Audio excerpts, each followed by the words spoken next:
출애굽기 2장 1절부터 10절 시작. 레위 가족 중 한 사람이 가서 레위 여자에게 장가들어 그 여자가 임신하여 아들을 낳으니 그가 잘생긴 것을 보고 석 달 동안 그를 숨겼으나 더 숨길 수 없게 되매 그를 위하여 갈대 상자를 가져다가 역청과 나무 진을 칠하고 아기를 거기 담아 나일강과 갈대 사이에 두고 그의 누이가 어떻게 되는지를 알려고 멀리 섰더니 바로의 딸이 목욕하러 나일강으로 내려오고 시녀들은 나일강가를 거닐 때에 그가 갈대 사이에 상자를 보고 시녀를 보내어 가져다가 열고 그 아기를 보니 아기가 우는지라 그가 그를 불쌍히 여겨 이르되 이는 히브리 사람의 아기로다. 그의 누이가 바로의 딸에게 이르되 내가 가서 당신을 위하여 히브리 여인 중에서 유모를 불러다가 이 아기에게 젖을 먹이게 하리이까. 바로의 딸이 그에게 이르되 가라 하매 그 소녀가 가서 그 아기의 어머니를 불러오니 바로의 딸이 그에게 이르되 이 아기를 데려다가 나를 위하여 젖을 먹이라. 내가 그 삭을 주리라. 여인이 아기를 데려다가 젖을 먹이더니 그 아기가 자라매 바로의 딸에게로 데려가니 그가 그의 아들이 되니라. 그가 그의 이름을 모세라 하여 이르되 이는 내가 그를 물에서 건져내었음이라 하였더라. 밖에 있는 사람들 다 들어오라. 특히 하나님 믿는 사람은 하나님을 믿어가면서 우여곡절, 그 인생의 그 순례의 여정의 지도가 쭉 있습니다. 그래서 오늘 내가 지도 하나를 여러분에게 보여드릴 테니까 그 지도를 보시면서 내가 지금 어디쯤 와 있지? 이렇게 보시면서 요 정도에는 내가 와 있겠구나 이렇게 생각하시면서 우리가 한번 우리 자신을 이제 영적으로 한번 점검해 보면서 우리가 이제 말씀을 나눠봤으면 좋겠습니다. 물론 오늘 우리는 전체를 모세의 여정을 따라가겠지만 그 모세의 여정이 우리 인생의 신앙의 여정이라고 보시면 됩니다. 우리 그림 하나를 이제 보셨으면 좋겠어요. 이 그림 뭐냐? 순례의 여정입니다. 피천득 시인인가? 천산명 시인이군요. 천산명 시인이 그런 시를 쓴 적이 있죠. 나는 소풍으로 왔다. 이 땅은 소풍으로 왔다고 고백을 합니다. 그리고 그러니까 이 지구에 와갖고 살고 있는 게 소풍이라고 얘기를 합니다. 그리고 잠시 내가 천상, 그렇죠? 자기가 있는 곳으로, 왔던 곳으로 다시 돌아가리라. 그래서 그곳에 가서 뭐라고 얘기하느냐? 나는 소풍을 왔다가, 잠깐 소풍 왔다가 왔다. 이렇게 얘기를 한다고 했어요. 그 귀천이라는 이런 시를 썼어요. 귀천이라고. 다시 돌아간다, 이겁니다. 여러분, 우리는 인생이 긴 것 같지만 절대로 길지 않습니다. 짧게 보면 짧다고 보겠지만 결국 길지 않다는 건 분명합니다. 그래서 우리 이 인생 여정은요, 그거 정말로 이 귀천이라는 그 시처럼 잠시 우리가 나중에 보십시오. 잠시 소풍 오는 것처럼 느껴질 때가 있어요. 우리 지금 10대, 20대는 모릅니다. 이게 나중에 보십시오. 부록의 나이가 50, 60이 넘어가면서 어떤 생각이 드냐? 왜 이렇게 세월이 빨리 가냐? 굉장히 빨라요. 이 빨리 간다는 얘기는 죄송한 얘기예요, 이 어르신들. 빨리 간다는 얘기는 이제 갈 때가 왔다는 얘기예요. 이제 가까워 오는 거야. 우리가 인생이 더욱더 그곳을 향해서 가게 되는 거예요. 어디예요? 우리가 왔던 곳이죠. 그것을 여기서 인생이 영원히 살 수 없습니다. 여기서. 그래서 우리는 어떤 마음으로 살아야 되느냐? 이곳에 잠깐 순례를 왔구나. 순례의 여정으로 우리 이 땅에 보내졌구나 생각하시면 됩니다. 근데 여러분, 순례는요, 제가 그림을 이제 보세요. 저 그림을 보면 하나님이 우리를 창조했잖아요. 그러니까 여러분은 우리를 만든 거라고요. 그럼 엄마, 아버님 뱃속에서 나왔죠. 그러고 나서 우리 인생이 쭉 살다 보면 인생의 여정에 하나님이 우리를 부르심의 소명을 또 받는 단계가 또 옵니다. 소명이. 그 소명을 여러 가지로 얘기할 수 있겠지만 소명은 하나님이 나를 하나님 믿게 했다. 예수님을 믿게 했다. 이게 소명입니다. 이게 내가 믿음이 있느냐 없느냐 이걸 다 내려놓으시고 어찌되었든 하나님을 믿고 있다는 건 여러분 다 콜링을 받은 거예요. 하나님. 그렇다면 우리는 여러분은 하나님 안에서 지금 여정을 같이 하고 있는 겁니다. 근데 여러분 보십시오. 우리가 하나님을 믿고 여정을 계속하면 행복한 날만 있는 건 아니에요. 어떤 분 그런 얘기 하잖아요. 하나님 믿고 더 일이 안 풀리는 것 같아. 하나님 믿으니 왜 이렇게 힘들어? 이게 다 우리 광야 같은 인생을 살고 있기 때문에 그런 거예요. 자, 콜링을 받았어요. 그래서 가다 보면 우리 인생이 평탄하면 얼마나 좋아요. 그런데 광야를 걷는다고요. 광야를. 이 신앙의 광야가 다 있어요. 개인마다. 뭐 깊게는 뭐 여러 가지 간증의 이런 광야도 있겠지만 좀 뭐 이게 높낮이가 틀리고 이 질의 양이 틀릴 뿐이지 다 각자 인생의 광야를 다 걷는다 이렇게 보시면 됩니다. 어떤 사람은 눈물 나는 광야, 어떤 사람은 뭐 난 그 특별한 거 없어. 그래도 어쨌든 광야를 걸어요. 근데 이 광야에서 뭘 만나느냐? 여러분은 어두운 밤이라는 이 동굴 안에 때로는 들어오게 됩니다. 동굴. 이 동굴을 체험하게 되는데 이 동굴을 체험할 때 보면 그림 하나를 보실래요? 그거 다시 한번 보여주세요. 그림. 이 동굴 그림을 보여주시면 이거 제가 존경하는 이 정인수 비주 연예 감독님이 그린 거예요. 직접 그렸어요. 직접 이분이 이 동굴 표현을 이렇게 했어요. 이게 어떻게 보면 이 앞에 있는 게 우리라고 생각하면 돼요. 이 벽을 쳐다볼 수밖에 없는 광야 안에 들어오면 이 벽만 쳐다볼 수밖에 없는 이런 상황에 이 동굴 실같이 어두운 정말 하나님도 안 계신 것 같고 또 아무것도 안 들리고 이런 정말 광야 속에 있는 이 동굴 안에 우리는 다 들어와 있는 것처럼 느끼는 사람이 있어요. 그럼 이 동굴 안에 이 갇혀서 우리는 뭐하죠? 이 죽을 수밖에 없는 거죠. 이 광야가 너무나 힘이 되니까. 그런데 이 정희성 감독님이 이 그림을 다 그리면서 했던 게 뭐냐? 직접 그렸는데 뒤를 이렇게 한번 보십시오. 저 그림의 앞을 쫙 보면 빛이 쫙 들어오잖아요. 이 빛은 하나님을 뜻하는 거예요. 하나님의 빛. 중요한 건 이 동굴 속에도 하나님을 볼 수 있는 사람이 있고 이 동굴 속에 있으면서도 끝까지 저 동굴 앞면만 쳐다보는 거죠. 이 사람이 처음에는 앞면만 쳐다보고 있었대. 저 앞쪽만 쳐다보고 있었는데 나중에 뒤돌아서 이제 하나님을 쳐다보고 있는 거예요. 하나님 쪽으로 이렇게 쳐다보고 있는 거예요. 여러분 이거 아무나 이 동굴 속에서 광야에서 하나님을 쳐다보는 게 아니더라고요. 자 이렇게 보셔야 됩니다. 저 그림을. 엘리야라는 선지자도 마찬가지고 수많은 선지자들 또 수많은 믿음의 조상들이 다 동굴 안에 살았던 사람들이에요. 엘리야라는 사람은요 이 동굴 안에 살 때 굉장히 힘이 들었던 사람이죠. 그러함에도 그 동굴 속에도 저렇게 이 자리가 뒤집어지면서 이 빛이신 그 하나님을 또 의식하게 되고 이 동굴 안에 있을 때 가능하다 이겁니다. 그래서 우리는 지금 다시 한번 그 전의 그림을 한번 보여주실래요? 인생 신뢰의 여정. 잘 보세요. 우리가 하나님을 믿는다고 컬링 받았다고 우리가 다 행복한 게 아니에요. 광야라는 지대를 우리는 다 통과하게 돼요. 이스라엘의 40년의 광야 역사가 그걸 얘기하고 있죠. 그런데 저기 다크나잇이라고 해서 아주 칠흑같이 어두운 밤을 우리는 또 보내게 됩니다. 신앙생활하면 그런 게 또 찾아와요. 근데 이게 한 번에 끝나느냐? 그게 아닌 거예요. 끊임없이 동굴에서도 그 체험이 일어나고 또 리볼트라고 해갖고 다시 한번 또 태어나는 거예요. 한 번 인생을. 이걸 거듭남이라고 성경이 얘기하거든요. 거듭났다. 이게 성경이 그런데 이게 한 번에 끝나면 괜찮은데 계속해서 이게 반복이 됩니다. 우리 신앙에. 언제까지요? 여러분 하나님이 여러분 이름 부를 때까지 이렇게 가요. 그렇게. 그래 이게 반복되는 거를 거듭남으로 계속 왔다. 그렇게 해서 우리는 이 거듭남의 길을 걸어갈 수밖에 없다. 왜? 우리는 이 땅에 소품인 거예요. 소품인 거. 우리는 원래 여기 있는 사람들이 아니거든요. 하나님 보낸 거거든요. 이 땅에. 다시 돌아가요. 다시 귀천. 다시 갑니다. 돌아갈 때 여러분 아마 대부분 얘기할 거예요. 아유 내가 꿈 한번 꿨네. 내 인생에 꿈 한번 꾸고 온 것 같다. 진짜 그렇더라고요. 저도 부록의 나이가 이렇게 지나면서 과거 이제 하영이 때나 뭐 10대 때 20대를 한번 생각해 본 적이 있거든요. 아유 어쩌면 다 꿈 같아. 그런 때가 있었나? 생각하니까 그런 때가 있었지. 그러니까 우리 권사님들은 오죽하겠어요. 더 그렇겠죠. 그런 때가 있는 거예요. 꿈을 꾸는 거죠. 근데 이거 한 가지 분명한 거는 여러분이 갈 때가 옵니다. 그때. 이 땅은 순례의 여정이다.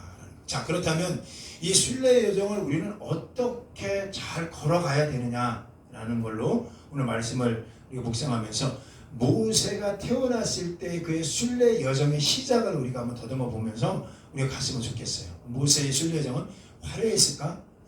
한번 볼까요? 오늘 이 말씀을 이렇게 읽다 보면 묵상되는 게 이제 2절에 있었어요. 우리 2절을 제가 읽을게요. 여러분 귀로 한번 들어보실래요? 그 여자가 임신하여 아들을 낳으니 그가 잘생긴 것을 보고 석 달 동안 그를 숨겼다. 그러니까 모세가 태어나는데 모세가 잘생긴 것을 보고 석 달을 숨겼대요. 그러면 이런 반문을 좀 해봤어요. 모세의 순례 여정은 참 화려하게 시작했겠구나. 아닌 거죠. 모세가 잘생겼는 건 우리가 생각하는 이 잘생김이 아니라 못생겼으면 그 엄마가 죽였을까? 이 잘생겼다는 건 그런 표현이 아니에요. 그러니까 모세의 엄마가 요괴의 빛이 있다. 모세를 태어났는데 보니까 이 아이가 불구로 태어난 겁니다. 이거 영어 원어에 보니까 disable이라는 단어를 쓰고 있었어요. 영어 성경에는. disable이라는 얘기는 불구의 몸이에요.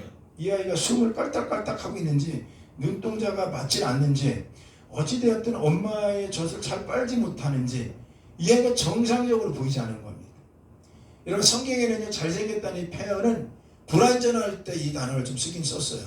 그래서 이 단어가 그런 단어로 많이 쓰입니다. 이래서 하나님께서 창세기 때 천지를 창조하고 나서 보시기에 참 좋았더라가 이 단어를 쓰는데 이 단어가 하나님이 완벽해서 좋은 게 아니라 지금은 첫째 날이지만 이걸 만들었지만 그래도 둘째 날에 왜 만들었겠어요? 첫째 날에 완벽하면 그냥 완벽으로 끝나야지 세상은. 근데 둘째 날에도 만들어 놓고 좋았다. 셋째 날에도 만들어 놓고 좋았다. 아니 좋았다가 퍼펙트라는 단어를 우리가 아는 단어를 쓴다면 더 이상 만들면 안 돼요. 세상은. 얘기 뭐냐면 하나님의 도우심이 필요하다 이겁니다. 그게 좋았다는 단어예요. 하나님이 보시기에 좋았다는 얘기는 우리의 관점하고 달라요. 우리는 완벽하고 뭔가가 부족함이 없어야 완벽한 교회가 돼야지만 우리는 화려함을 느끼는 그런 시각이지만 우리 하나님이 보시는 그 보시기에 좋았다는 것은 하나님의 눈으로 볼 때 좋은 거예요. 완벽함이 없었어요. 첫째 날에. 왜? 그러면 둘째 날 그게 필요했기 때문에. 근데 하나님이 현재의 모습 보고 참 좋다. 그러니까 이거는 우리한테 묵상 한번 해보십시오. 우리의 일상이 여러분의 삶이 우리 교회를 조명해 봅시다. 우리 눈으로 보면 완벽합니까? 이빨 빠진 거 퉁퉁퉁 보이기도 하고 여기 백석이 탁 차이면 얼마나 좋겠습니까? 우리 안에. 그런데 있는 사람도 떠나. 그러면 얼마나 우리 안에 이게 뭐야? 이런 마음이 들어요. 그런 것처럼 우리 마음에 드는 거는 퍼펙트를 그 완벽함에 찾는 겁니다. 그렇다면 오늘 모세는 죽어야 돼요. 왜 죽어야 돼요? 완벽하지 않으니까. 불구의 모습으로 태어났으니까. 그러니 이제 순례의 여정을 떠나면 안 돼요. 근데 우리 하나님은 모세를 들어서 순례의 여정을 떠나게 하는데 그가 완벽하게 잘생겨갖고 뭐 튼튼해갖고 태어났으면 잘생긴 것을 봤다는 것은 불완전한 거죠. 불완전하니까 거기에 엄마가 석 달을 더 길러보는 거예요. 혹시 얘가 그냥 둬도 죽을 것 같아.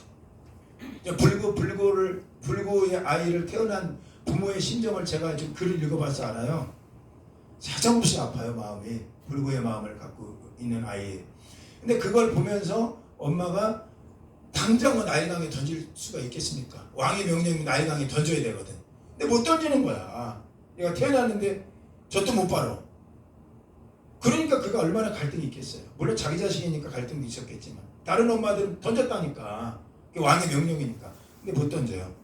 자, 여기서 이 모세의 여정은요, 부족함 속에도 그는 하나님이 끌어가는 겁니다. 석 달 동안 그를 길렀어요.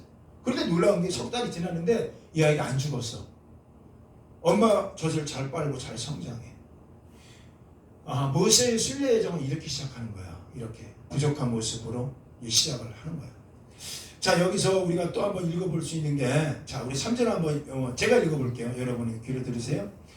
그런데 석 달 동안 그를 숨겼으나 더 숨길 수 없게 되매 그를 위하여 갈대 상자를 가져다가 역청과 나무진을 칠하고 아기를 거기 담아 나일강과 갈대 사이에 두고. 여기서는 두 가지를 묵상하게 됐습니다. 더 숨길 수가 없게 되매. 여러분, 우리 인생의 여정을 한번 이렇게 조명해 보세요.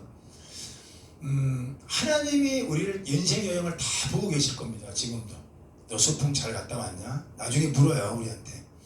너 그 땅에 가갖고 너 소풍을 잘 갔다 왔냐? 이렇게 물을 때 우리는 사람들 앞에서 우리를 포장하고 살 수도 있습니다. 뭐 사람들이 내 모습 알겠어? 우리가 이제 옷을 이렇게 입고 있으면 이거 입는 모습이 좀 더 그렇게 보일 수도 있잖아요. 그러니까 여러분 속은 다 몰라.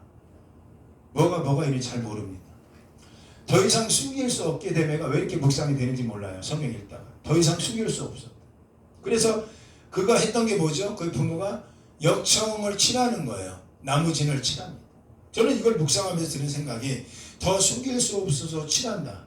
저는 이렇게 우리 한국 교회의 개신교회를 한번 이렇게 조명해 봤어요. 물론 우리 교회 포함하여. 여러분 개신교회가 하나님을 회개할 수 있는 기회를 충분히 주고 있다고 봅니다. 지금도 수없이 줘요. 때로는 목회자의 어떤 인성인가 비윤리적인 행동에 의해서 교회가 욕을 먹게 됩니다. 그럴 때마다 지금 한국 교회는 일어날 수 있는 기회를 주고 있는 거예요. 주고 있는 건데 중요한 거는 더 이상 숨길 수 없는 형편이 될 때도 있습니다. 이 한국 교회가. 또 우리 교회도 마찬가지죠. 더 이상 숨길 수 없는 상황이 되면 어쩔 수 없이 우리가 칠하면서 떠나보내게 되는 아픔이 있어요. 우리 안에도 생길 수 있어요. 이걸 우리 인생 여정의 순례로 조명해 봅시다. 개인적으로 우리를. 여러분도 교회만 얘기하지 마시고 여러분을 조명해 보라는 얘기예요. 나는 너 신뢰의 길로 소풍을 보냈다 얘야. 그런데 너는 결국은 더 이상 네 자신을 숨길 수 없는 상태가 돼서 네 자신을 칠하면서 그걸 어떻게 버텨 보이고 그러다가 너를 포장도 해보려고 해보지만 더 이상 숨길 데가 없을 때가 온다 이거예요. 여러분 우리가 정말로 말씀을 들을 때 우리가 정말 잘 들어야 돼요. 우리 정말로 그렇습니다. 우리가요 더 이상 우리를 숨길 수 없는 상태가 올 때가 있어요. 우리가 누구만 알아요? 하나님만 아시는 거예요. 사람 앞에서는 아닌 척 할 수도 있습니다만은 중요한 거는 더 이상 숨길 수 없다는 거예요. 더 이상 숨길 수 없는 형편이 된다면 얼마나 우리가 안타깝겠습니까? 말씀 들을 때 맞아 그렇게 했어야 돼. 맞아 내가 그렇게 한번 해봤어야 돼. 그래서 여러분하고 나눴던 거 옛날에 기억나세요? 오늘 우리가 말씀을 들어도 그 말씀을 오늘 말씀이 내 무릎을 탁 치면 그건 은혜예요. 그런데 오늘 무릎을 안 치고 가만히 있다 보면 나중에 내 가슴 치는 날이 와요. 그렇더라고요. 오늘 내가 그 말씀을 무릎을 치고 그래 맞아 내가 정말로 내가 변화받아 봐야 돼. 내가 정말로 더 이상 나를 포장할 수 없을 때가 와. 이렇게 내 무릎을 탁 한번 치면 은혜인데 이거 한국교회도 그렇고 우리도 마찬가지야. 오늘 하나님 말씀 드려도 무릎 치는 게 아니에요. 숨겨요. 더 한번 살려보려고. 이 아이를 한번 살려볼까? 이렇게 숨깁니다. 숨기다가 나중에 더 이상 숨길 데가 없어. 다 드러나. 그럼 그때 어떻게 해요? 페인트 칠해도 해보고 물 터지네. 아이고 내 자녀한테 이런 게 터졌네. 아이고 우리 가정에 이런 게 터졌네. 아이고 내가 지금 연기하는 겁니까? 오늘 묵상이 그래요. 깨달으셔야 돼. 더 숨길 수가 없을 때가 온다고. 그때 우리는 막 내 자녀 아이고 페인트 칠. 그러다 물이 안 터져요? 물이 안 들어와요? 가슴 치는 거야 그때는. 아이고 왜 이렇게 제가 자신 있게 얘기할게요? 제가 그런 인생을 많이 살거든요. 하나님 말씀이 들려도 내가 무릎을 안 치는 거야. 나중에 가슴 치는 아이고. 여러분 우리가 다시 말씀드리는 인생이 길지 않아요. 이거 정말 죄송한 얘기예요. 저 어르신들 뭐 권사님들 정말 길지 않다는 건 여러분이 더 잘 알잖아요. 언제 이렇게 됐지 시대가. 언제 이렇게 내 나이가 됐지. 뭐 저도 느끼는데 저도. 여러분 우리 인생 우리 예수님께서 그랬어요. 나중에는 얼굴과 얼굴을 볼 때가 온다. 숨기겠습니까? 그분 앞에서. 여러분 인생은 신뢰의 여정이라고 제가 얘기했잖아요. 그 그림으로 보면서. 어떤 신뢰의 여정을 가질까요? 우리 그림 세 번째 거 한번 볼까요? 우리는 여러분이 핑계 댈 수 없어요. 이런 그늘의 영성에 갇힐 때가 옵니다. 우리가 살다 보면 다 모든 게 다 막혀 있어. 이게 영성이라고 저는 봐요. 그늘의 영성, 어둠의 영성, 동굴에서. 여러분 이럴 때가 오는 거예요. 저는 뭐 개인적으로 성경 외에는 더 이상 뭐 얘기 안 하려고 하는데 우리가 이걸 좀 부연 설명하기 위해서 이 동굴의 영성, 광야의 영성이 그렇다면 우리한테 그게 비참한 인생으로 끝나느냐, 그건 아닌 것 같아요. 뭐 엘리야를 제가 이제 그림을 좀 받아왔는데, 엘리야 같은 경우는요, 그가 로뎀 나무에서 죽는다고 하나님 앞에 내 인생 다 끝난 거 아닙니까? 이런 얘기했을 때 엘리야에게 찾아온 하나님의 음성이 동굴 안에 있었더라고요. 더 이상 피할 데가 없었어요. 엘리야도 더 이상 피할 데 없는 거예요. 더 이상 숨길 데가 없어요. 그래서 동굴로 도망갑니다. 그런데 그 동굴을 하나님이 찾아가셨다는 게 중요해요. 인생의 순례길에 찾아가셨어. 그리고 동굴에서 그는 하나님을 만나죠. 그리고 그는 이제 동굴에서 하나님을 만납니다. 자, 중요한 거 여기서 하나 저 말씀을 드릴게요. 원효라는 이 스님이 있죠. 원효. 고려때 사람일 겁니다. 제가 기억하기에는. 아니면 뭐 여러분 용서하세요. 원효라는 이 스님은 훌륭한 이 스님이었죠. 근데 원효라는 스님이 훌륭한 스님이 되기 전에 있었던 거. 그가 어느 날 이제 요정 중에 밤에 길을 가다가 날씨는 굽고 해서 피할 곳이지 이 동굴 안에 칠흑같이 어두운 동굴 안에 들어갔다는 거 아니에요? 이 동굴 안에서 그는 이제 잠을 자는데 너무 갈증이 일어나서 목이 말라서 원효가 이제 더듬더듬 보니까 보이는 건 없고 칠흑같이 어두운 밤에 물 한 컵이 있는 거예요. 그래서 이게 왜 물이 여기 있지? 물을 뻘끗뻘끗 마신 거 아닙니까? 야, 됐다. 갈증을 이제 하고 해소하고 그 다음날 딱 눈 떠서 보니까 그게 물이긴 물인데 해골바가지 해골 안에 담겨있는 물이었다는 거 아닙니까? 그러니 막 구토가 일어나고 그걸 뱉어보려고 애를 썼는데도 나오지 않는 거예요. 그래 그가 거기서 깨달음이 하나 왔다는 거예요. 천부점사 아닙니까? 깨달음이 온 거예요. 어떤 게 깨달음이 와요? 인생의 깨달음을 거기에 얻은 거예요. 우리가 뭔가 내가 할 수 있는 부분이나 이런 것도 할 수 있는 부분이 스스로 있는 게 아니라, 그리고 내 모든 것을 내가 이걸 뭐 뱉으려고 한다고 되는 것도 아니고, 그래서 이 모든 것을 순응하는 순리의 마음을 받게 됐다는 거예요. 모르고 가는 길, 알면서 가는 길에 대한. 그래서 그가 이 동굴을 체험하고 나와서 대단한 그가 스님이 되지 않습니까? 물론 이제 설교 시간에 제가 스님 얘기하는 건 좀 죄송하지만 그에게도 그런 동굴이 있었다라는 거예요. 여러분 우리가 다 동굴이 다 있어요. 우리 안에. 이 동굴은 어떤 사람은 이 동굴 안에서 뭐를 어떻게 해야 돼요? 이렇게 묻는 분이 있어요. 자, 네 번째 그림 한번 볼까요? 동굴 안에서 우리가 할 수 있는 건 저것밖에 없어요. 자, 네 번째 그림 봅시다. 없어요? 죄송합니다. 동굴 안에서 네 번째는 그냥 그 길 걸어가는 거예요. 걸어가는 거. 그냥 그 뒷모습만 바라보고 걸어가는 그 먼 길, 그 오솔길 같은 걸 한 사람이 걷고 있다고 생각해요. 우리 인생이 혼자 걸어가는 거 아닙니까? 자, 제가 여러분하고 얘기하고 싶은 게 다른 거 아니에요. 모세의 여정이 그렇게 출발하면서 그렇게 움직이는 여정이 있었다라는 거예요. 자, 또 하나 제가 이제 묵상 중에 저는 이제 모세의 누이, 모세의 여정의 출발점에 모세의 누이가 또 우리에게 또 도전되는 게 있었습니다. 자, 한번 이렇게 볼래요? 자, 3절 하반절 보니까 아기를 거기 담아 나일 강가의 갈대 사이에 두고, 4절 보니까 그 누이가 어떻게 되는지를 알려고 멀리 섰더니, 자, 그 누이가 멀리 섰어요. 자기 동생이 이제 갈대에서 떠내려갑니다. 근데 그 동생을 쳐다보는, 나연이 같은 경우는 이제 민준이를 쳐다보겠지. 내 동생 죽는구나. 내 동생 저기 떠내려가는구나. 그러니까 나연이가 할 수 있는 건 아무것도 없어요. 그래서 그가 멀리서 그걸 본 거예요. 멀리서 보고 발만 동동동동 굴렸던 그 나연이라는 이 모세의 누나라고 생각하면 돼요. 누이가 이렇게 쳐다봤는데 그가 이렇게 흘러가다가 그게 갈대 사이에 박힌 거예요. 갈대숲에 바구니가. 그러니까 그 바로에 공주가 나와갖고 그 바구니가 뭐가 있나 목욕하러 나왔다 보니까 애기 하나가 몰리거든. 그게 모세지. 그러니까 이거 히브리 사람이에요.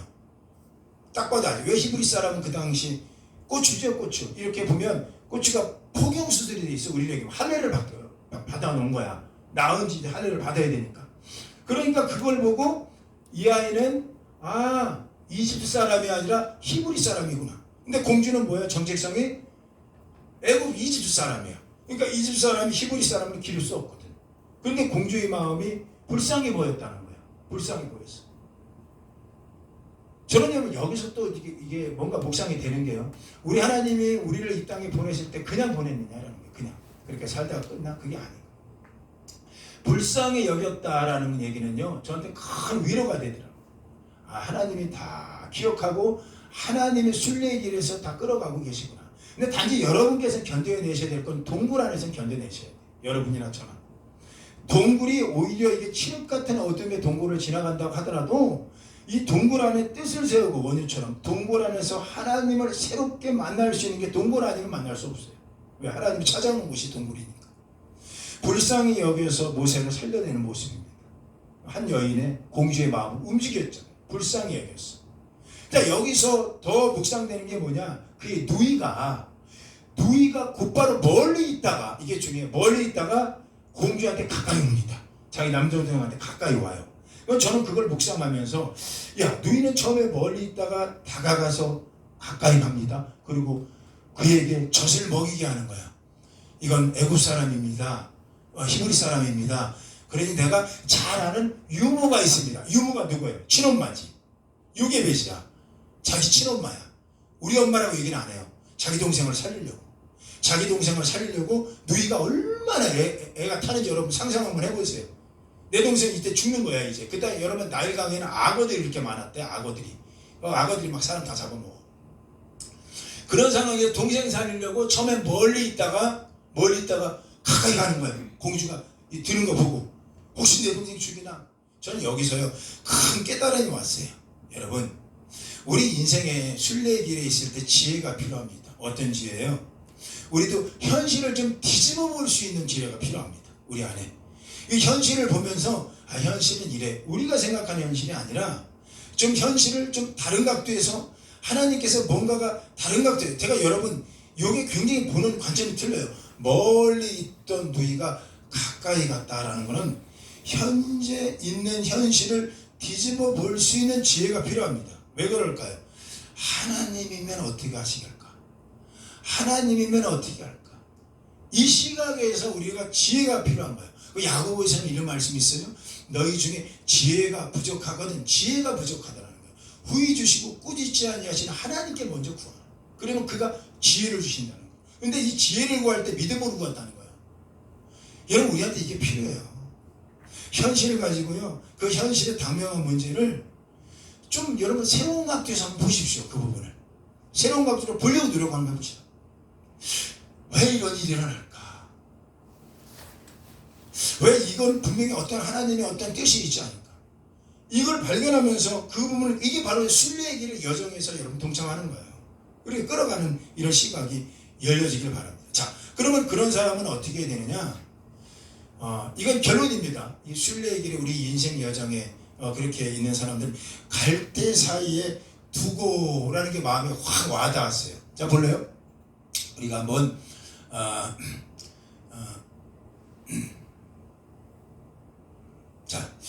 자, 숨길 수 없게 되면 그를 위하여 갈대 상자를 가져다가 역지고 나무진을 칠하고 아기를 거기 담아 나일강 하반절입니다. 3절 하반절. 나일강 갈대 사이에 두고 그가 갈대 상자가 어떻게 되는지를 보려고. 그 두고야. 전 두고라는 이 단어가 이렇게 묵상이 돼요. 우리 인생의 여정의 순례의 길. 여기가 잠깐 왔다가 가는 길이야. 이걸 넓게 좀 보는 거예요. 갈대 사이에 두고. 저는요 한 주간 동안 서울에 없었어요. 지방에 좀 있었습니다. 지방에서 있으면서 한 주간 동안 여러 가지 상황이 저한테 있었습니다. 그런데 온통 생각은 이 교회에 대한 생각, 또 두 번째 생각, 또 교회에 대한 생각, 세 번째는 또 그것도 교회에 대한 생각이에요. 다 교회에 대한 생각이에요. 첫 번째, 두 번째, 세 번째 다. 그런데 교회에 대한 생각에 대해서 제가 해결할 수 있는 게 있느냐? 없어요. 없더라. 없어요. 근데 조언은 또 사방에서 들려. 근데 그 사방에 들려오는 그것이 또 해결이냐? 그것도 여러 방면으로 고민하다 보면 그것도 또 해결은 아니야. 여러 가지가 이제 고민되는 상황에서 갈대 사이에 두고, 이 두고가 자꾸 마음에 와닿아요. 둔다는 건 뭐냐면 이 현실의 문제, 갈대의 문제, 여러분이 갖고 있는 문제들, 갈대 안에 있는 그 모세가 어떤 이 문제들을 두고 있는 것을 그대로 두는 힘이 우리 안에 있느냐는 거예요. 자, 일의 지평을 풀고 매듭을 만들어가는 건 여러분이 아실 거예요. 우리의 힘은 없습니다. 지금 우리는 그냥 노력할 뿐이죠. 근데 일의 모든 가운데서 해결하고 푸는 문제 해결은 우리가 해봐야 그게 뭐 되겠냐. 해봤지 뭐. 우리가 안 해봤냐고. 나름대로 해봤지.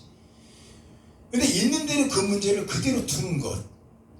그 두는 것이 그것을 막 방강하고 뭐 자포자기하고 될 대로 되라 이런 뜻이 아니에요. 지금 오늘 이 요게백과 이 그 누이가, 모세의 누이가 이걸 갈대 사이에 두었다라는 걸 보셔야 되는 거야.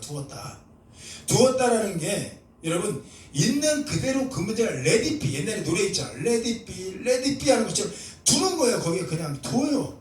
그리고 그 문제를 그대로 두고 때로는 여러분 정말로 우리 인생의 문제, 여러 가지 문제 푸는 거예요. 그 문제를 그대로 한번 두고, 그 문제를 두고 그 다음에 일어난 일에 대해서는 여러분 고민하셔야 돼. 제가 한 주간 동안 이렇게 있으면서 할 수 있는 방법이 뭐가 있나 고민을 하다가 목원대학교에 왜냐면 매일 새벽 예배 이 큐티는 해야 되니까 목원대학교에 이제 예배실에 기도하러 올라갔어요. 왜냐면 제가 작년인가 재작년에 목원대학교 말씀을 전하러 갔던 곳이기도 해서 익숙하기도 하고, 그리고 거기서 2층에 큰 강당이 있기 때문에 거기 가서 기도 좀 해야겠다라고 이제 2층으로 문이 잠겨있네. 그래서 기도를 못하겠구나 하고 내려와서 보니까 1층이 있더라고요. 1층이. 그리고 1등에 가니까 1층에 소예배실이라고 있더라고요. 소예배실에 가니까 문이 열려 있는데 뭐 우리 교회만 하나? 우리 교회 정도 많을 것 같아요. 소예배실. 거기에 불이 켜져 있고 십자가가 다 있어요. 그리고 어떤 분이 혼자 기도하고 있는데 침묵 기도하고 있더라고요. 여러분 침묵 기도 해보셨나요? 전 통성 기도에 굉장히 열려있는 사람이거든요. 부르짖어라 뭐 이게 제 스타일 중에 하나인데 침묵 기도를 이분이 하고 있더라고요. 몇 시간을 했는지 하고 있어요. 아마 그 교목 같기도 해요. 목원대학교 교목인지 기도하고 있는데 여자분인데 나이는 50이 한참 넘었지? 어쨌든 근데 그분을 방해하기 싫어하고 저쪽 다른 데 앉아갖고 저도 침묵 기도할 수밖에 없었어요. 침묵 기도. 이 마음은 여기서 주여 라고 가슴 치면서 막 기도해야지. 이 한국에 이게 침묵 기도가 스트레스도 풀린대요. 또 어떤 심리학자는. 그래도 주여 외치며 기도해야지 스트레스도 풀린다 뭐 이렇게 연구하는 사람도 있더라고. 그래서 그런가 뭐 그렇게 기도해야 되는데 그 기도가 안 나오는 거야. 침묵 기도라고 있기 때문에. 개미가 지나가는 소리가 다 들릴 정도로. 그래서 저도 침묵에 들어갔죠. 근데 여러분 기도하다가 전 살다가 그런 분에 처음 봤네요. 옛날에 막 침묵 기도하면 이제 쥐 하면 하나님 음성이 들려주시 이렇게 해라 그러면 네. 또 이렇게 기도하다가 쥐 하다가 이렇게 해라 그러면 네. 뭐 이렇게 순종만 했었어. 하나님 말씀하시고 저는 네 이렇게. 그런데 저는 이번에 기도를요 태어나서 처음으로 주고받는 기도를 하게 되는 거예요. 주고받는 거. 여러분 주고받는 기도 해보셨어요? 여러분이 묻고 그분이 대답하고, 그리고 또 그분이 묻고 여러분이 대답하고, 그리고 여러분이 묻고 그분이 대답하고. 여러분 이게 만화 같은 얘기를 하네? 이럴 수도 있어요. 진짜 그런 일이 일어나더라고요. 침묵 기도를 하면 가만히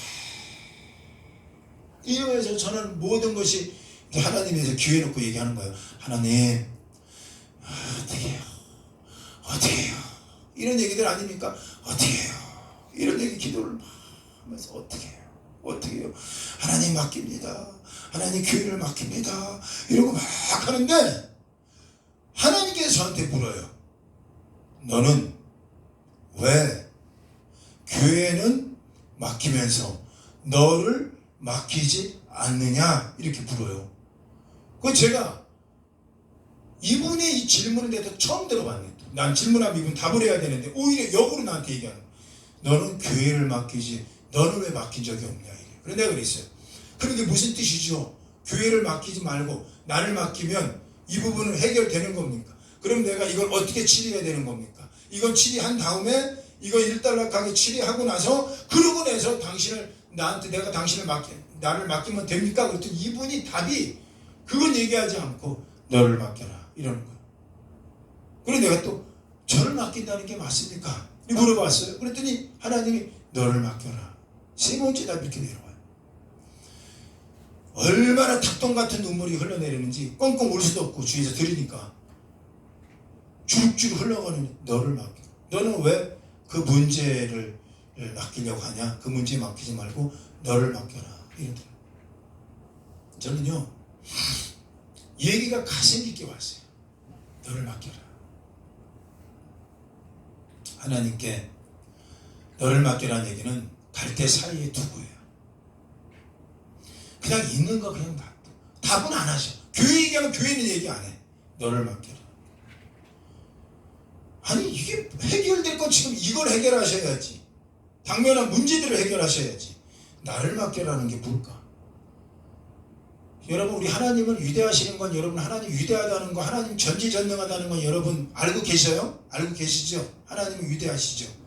근데 중요한 건 그분의 위대함을 우리는 얼마만큼 지혜를 갖고 의지하고 있느냐라는 거예요. 그분이 위대하죠. 그분이 0.1초가 지나지 않아도요 하나님은 이 천지를 만드신 분이에요.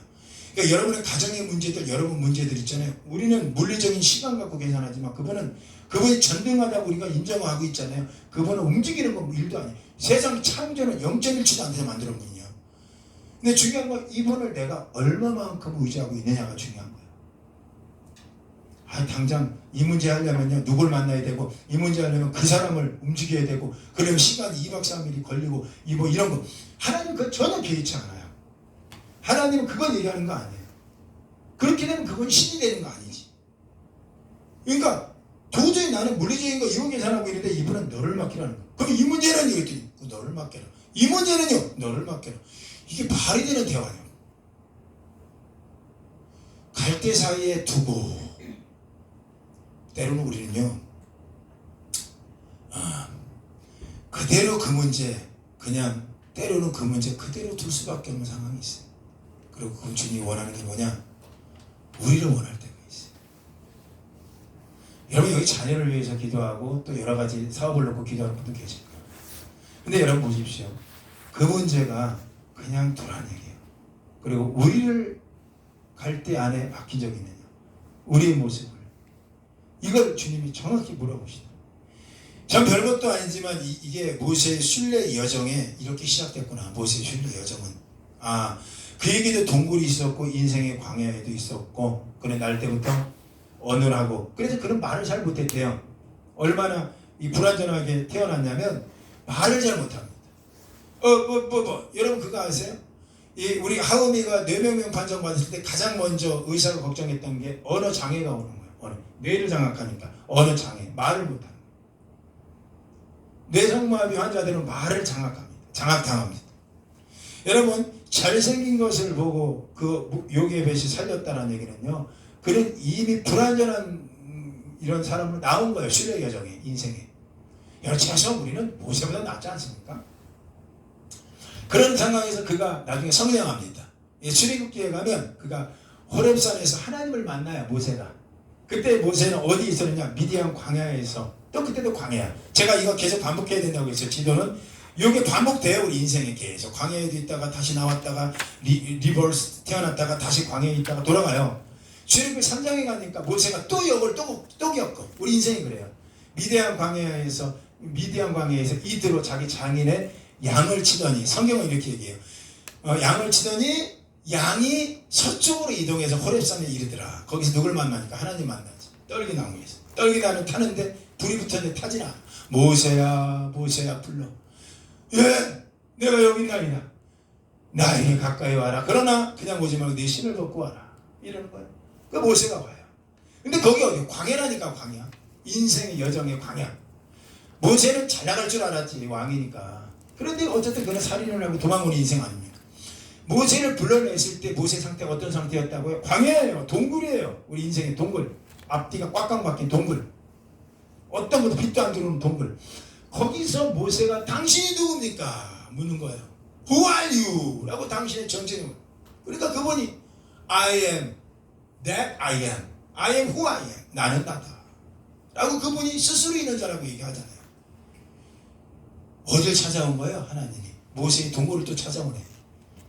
이 광야 인생에 거기 안에 찾아오는 거예요. 외로움 그곳 찾아와서 모세야 나다 라고 물어. 근데 놀라운 건 너를 통하여 이스라엘을 내가 해방시키리라. 이랬을 때 모세가 했던 얘기 뭡니까? 주여 나는 입이 둔한 자입니다. 이게 뭐냐면 제 이 표현할게요. 제가 요설교 갖고 어디 청년부 말씀 전하러 갔다가 나 혼났네. 요거 연기하다가 혼났어. 하도 뭐 알아듣기를 내가 요거를 이렇게 연기를 했거든. 사람이 모세가요 이렇게 표현하니까 설교가 잘 됐어. 그날 갑자기 저녁에 숙소에 사람이 찾아온 거예요. 근데 저를 따지는 거야. 전사님이 아까 설교할 때 마음이 너무 아팠어요. 이래. 왜 그랬더니 장애아를 이렇게 표현하는데 자기 동생이 장애아래. 근데 설교단에서 장애아를 표현할 수 있어요?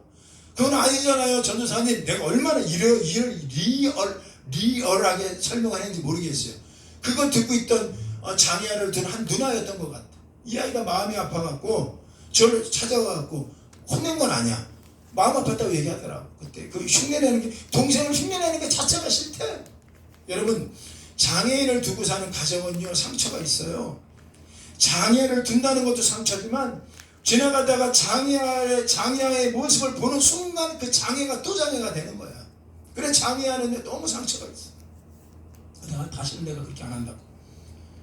제가 얼마나 리얼하게 했는지 몰라요. 왜냐하면 나는 입이 둔한 자입니다라는 게 성경에는 disable이야. disableman이 뭐예요? 장애자는 뜻 아니니까.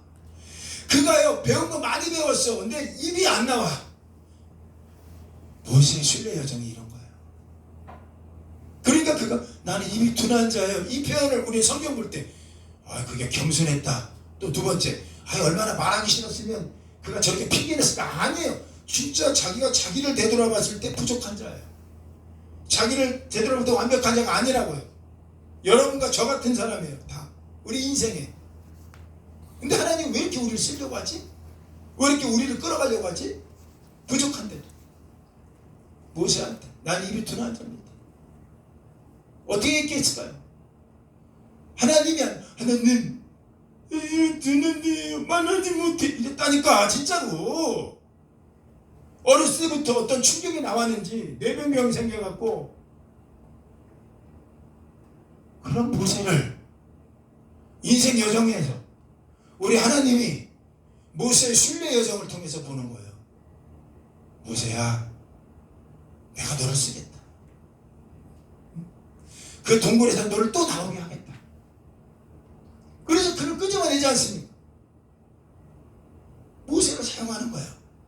여러분이 인생의 순례 여정이요 끝없이 우리는 동굴 안에 갇혀있다고 끝까지 갇혀있는 게 아니에요. 제가 표현했죠. Divine Imperience New. 그걸 경험하고 나오라는 겁니다. 저는 우리 안에 경험하고 나오는 거예요. 우리는 그 케이브 안에서 그 동굴 안에서 하나님을 경험하는 거예요. Imperience. 하나님을 경험하는 시간이 동굴의 시간이에요. 동굴 안에서 하나님을 만나는 시간이라고요. 그 시간에 빛으로 오신 그 하나님을 만나는 시간이라고요. 우리는 리버스 다시 일어나는 시간이 동굴의 시간이에요. 동굴은 끝나는 시간이 아니에요. 죽는 시간이 아니에요. 우리 인생의 여정에 동굴은 다 있어요. 그래 그 시간에 우리가 어떻게 해석하느냐가 중요합니다. 저는 그 음성 듣고 얼마나 마음이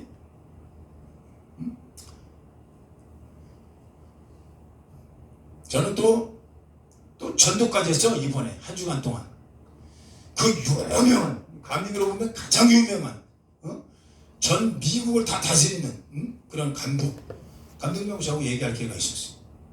이번에 저한테 물어. 이기훈 이렇게 물어요. 너는 모세의 이 과정을 통해서 무엇을 배웠냐 이렇게 물어요. 그리고 테마를 주고 저한테 가서 묵상하라고 하더라고. 제가 가서 묵상을 해서 밖에 나가고 이렇게 묵상했어요. 다른 건 아니에요. 신명기 5장을 또 출애굽기 20장과 같은 얘기인데 묵상을 합니다. 어떤 묵상? 모세가 지도자, 또 거기 세 번째 동굴이야. 모세한테는 우리 인생 계속 동굴 생긴다니까요. 이걸 어떻게 임페리언스 황제죠. 그거를 익스페리언 경험하고 나오냐가 중요해. 세 번째 동굴이 또 들어가. 모세가 어디 들어가? 이제 웬만큼 광야를 지날 때입니다. 이제 웬만큼 됐어. 교회도 성장했어. 어느 정도 이제 모세가 온다면 쭉 하는데 거기에서 또 출애굽기 20장 신명기 5장에 어떤 사건이 있느냐. 이놈의 장로들이 문제야. 교회는 커도 문제예요. 장로 없어도 문제, 있어도 문제 이래. 근데 저는 있었으면 좋겠어요. 좀 있었으면 좋겠어. 있으면서 괴로워도 돼 이제. 있었으면 좋겠어. 없으니까 너무 외로워. 자 보세요. 모세는 너무 많이 있었나 봐. 신명기 5장 보니까 웬만큼 교회가 크는데 이놈의 성도들이, 이놈의 장로님들이 어느 날 모세야, 나는 저 하나님의 목소리를 직접 듣는 게 두렵다. 그러니 나는 하나님과 동행하지 않으련다. 너희가 대신 듣고 와갖고 우리한테 해석만 해다오. 나는 저 하나님과 함께하는 게 두렵다. 그리고 이게 오늘날 우리의 마음들 아닙니까? 교회를 떠나는 사람은 수많은 사람들의 이유가 뭘까요? 여러 가지가 있을 수 있어. 근데 딱 하나야. 하나님 말씀이 부담스럽다. 또 두 번째가 교회가 부담스럽다. 세 번째 힘들고 지친다. 여러 가지가 얘기할 수 있습니다. 근데 우리 하나님 그건 모르실까? 모세한테 와서 얘기하는 거예요. 나는 떠나려다. 너나 듣고 살아라 이놈아. 이랬다니까 진짜로. 모세가 어디 들어갑니까? 광야에 또 7일까지 어두운 저 다크나이트 케이브 안에 들어가는 거예요. 어둠 속에 또 들어갔어. 이거 수없이 인생 경험되는 거 아닙니까? 들어갔어. 괴로운 거예요. 그리고 그 궁정들은 모세를 떠나갑니다. 그럴 때 우리 하나님께서 모세에게 뭐라고 말씀하느냐. 모세야 내가 다 들었다. 군중들이 나를 왜 불편하게 생각하는지, 나를 왜 이렇게 외면하는지 다 들었다. 그런데 이렇게 하나님 얘기하시더라고요. 그들의 말은 다 옳도다. 이야, 이렇게 해서 그들의 말이 다 옳도다. 네 얘기도 옳고 네 얘기도 옳고 네 얘기도 다 옳다. 제 귀에 안 들었겠어요? 제 귀에 들리는 거? 여러분 얘기들 안 들리겠어? 사모한테만 얘기한다고 사모만 알겠어? 내게 다 들어와. 응? 부분이 일심동체예요. 그러니까 네 얘기하는 거 다 하나님이 들었다. 모세한테 얘기한 거 다 들었다. 이렇게 얘기해. 그리고 뭐라고 얘기하느냐? 우리 하나님 참 이해가 많으신 분이야. 그들이 말이 다 옳도다. 와, 하나님 생각해도 그래 고생했지. 그래 40년 동안 얼마나 힘들었어. 고생했지. 그러니까 그들이 생각하는 거 다 오라 다 옳도다 이러고 얘기하더라는 거예요. 그런데 그 다음에가 중요해. 모세야 너도 나를 떠나가려느냐? 이게 묵상이 돼. 너는 내 곁에 있으라. 이 말씀을 하는 겁니다. 그들이 나쁘다는 거 아니에요. 그들이 생각하는 거 다 맞아. 그런데 우리 하나님 외로운 거야. 그럼에도 불구하고 난 외롭다. 모세야 너도 떠나가려느냐? 의역하면 너는 내 곁에 있어라. 정확히 성경에 너는 모세야 내 곁에 있으라 라고 말합니다. 이가 말씀이 묵상이 되는데요, 제가 막 눈물이 쏟아지는 거야. 왜냐하면 갈 데가 없거든. 저는 이걸 나눠야 되는데 목사님, 부목사님들이 몇 분 계셔. 내가 미안하다고 그랬어. 그리고 얘기했어. 목사님들은 부목사님 어디 갈 데가 있죠. 힘들면 지역을 옮길 수 있죠. 힘들면 지방을 옮길 수 있죠. 연예를 옮길 수 있죠. 힘들면 교회는 많으니까 아무 교회나 들어가면 되고 아무 교회나 오프라인하면 되지만 하나님이 기훈아 너도 가려느냐? 저한테 묻는 거예요. 근데 제가 눈물이 쏟아지는 거예요. 하나님 저 갈 데가 없어요. 저 갈 데가 없어요. 이 얘기를 했더니 이 감독님 울어. 그 사람들 있는데도 울어. 그리고 내 손을 잡아줘. 살다 이렇게 이 음성 이렇게 해서 내 마음에 꽂힌 적이 없었다는 거야. 그러면서 자기 얘기를 해. 자기도 우리 아버지가 뇌졸중 환자였고 몇십 년 동안, 그리고 중풍이 와서 몸이 몇십 년 동안 거두지 못하는데, 똥오줌을 어렸을 때 초등학교 때부터 똥오줌을 엄마하고 자기가 치고 살아. 마을에서 넘어져 있으면, 강화도뿐인데 넘어져 있으면 네 아버지 가서 넘어져 있다 빨리 데리고 와라 가면 입에 거품을 일으키고 누워있는 게 아버지 모습. 온몸을 똥을 싸갖고 막 똥을 치우기다. 몇십 년 동안 그거 보니 얼마나 뭐 그걸 얘기하는 거야. 우리 아버지도 나도 여기 정말 지옥 같은 이런 어둠이 있는 사람이야 하면서 이규 목사하고 내 손도 잡아줘. 너도 갈 데 없냐? 나도 갈 데 없다. 이거 동굴 안에서 어디를 가겠어요 우리가. 그러면서 하는 얘기가 자기 남동생이 있는데 남동생이 자살한 얘기까지 해. 여러분 남동생 죽었나요? 남동생이 자살했대. 자기는 잘 배워갖고 세계적인 감리교 수장이 돼 있고, 미국의 모든 감리교 목사들은 자기 말 사인 안에 다 움직이는데, 그런데 이 안에 방이 있대. 자기 말. 남동생이 자살했대요. 죽었대요. 그런데 어디서 죽었느냐? 죄송한 얘기예요. 기지톤, 몸 파는 여인이 있는 기지톤 골목에서 죽었어. 얼어 죽었대. 가장 친한 동생인데 어느 날 연락하고 죽었다. 가장 힘들 때 서로 이야기 많이 했던 동생인데 어느 날 얼어서 죽었다는 거 거기서. 여러분, 우리 인생의 순례에 이런 게 많이 일어나는 일 아닙니까? 우리 안에. 또 현재는 아들이 둘이 있는데 큰아들이 공황장애래. 자살을 몇 번 시도. 이런 얘기를 저한테 얘기해. 손을 잡으면서. 그리고 저한테 얘기해. 나도 갈 데가 없다. 근데 네가 갈 데 없다고 우니까 내가 나도 그렇다. 모세가요, 갈 데가 없어서 하나님 옆에 계신 거야. 그때 내가 그렇게 해석됐어. 모세야, 너도 가려느냐? 넌 내 곁에 있으라 할 때 모세는 옆에 있다고 얘기하지만, 모세가 갈 데가 없어. 모세는 하나님, 좀 갈 데가 없어요. 저들은 갈 데가 있나 봐요. 저들은 갈 공간이 있나 봐요. 저는 갈 데가 없어요. 우린 눈물새. 담임 목사가 어디가? 담임 목사가. 제가 아까 은혜는 찬양할 때 제가 마지막 구절이 가장 은혜된다고 얘기했죠. 복음을 전할 수 있는 것이 축복이다. 복음을 전할 수 있는 게 축복이다. 이게 뭐더라고요. 그게. 정리합시다. 여러분, 우리가 오늘 모세의 여정을 따라가 보는 거예요. 따라갔어요. 나름대로. 모세의 여정을 통해 우리는 수많은 동물들이 있었다는 걸 알고.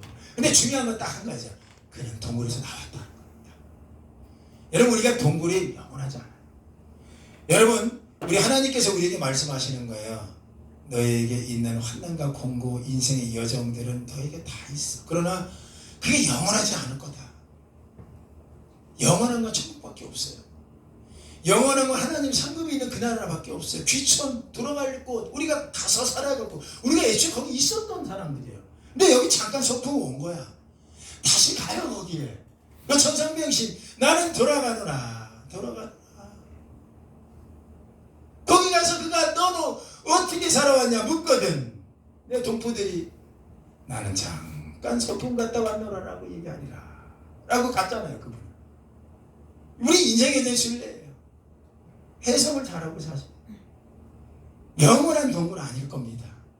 이 동굴 끝났는데 또 동굴이 생겨? 당연해요. 우리는 인생 살아가는 거야. 그러나 그 영원한 동굴, 영원한 광야로 끝나지 않을 겁니다. 왜요? Experience new, 새로운 경험이 시작되는 곳일 것이고, 거기 하나님이 먼저 가신 곳일 것이고, 여러분은 끄집어내는 곳일 것이고, 여러분들 결단하시고 그 동굴 안에서 다시 새로운 모습, 현실을 뒤집어 보기도 하고, 또는 그 불완전한 것을 사용한다는 것에 또 한번 기대를 한번 해보기도 하시고, 또 있는 문제 여러분 해결하려고 하시고, 하나님 앞에 두시고, 현실의 문제 두시고, 여러분 새로운 관점에서 여러분 하나님께 드리는 모습으로 내가 어떻게 살아볼 것인가 다시 한번 고민을 하는 여러분 되길 예수 그리스도 이름으로 축원합니다.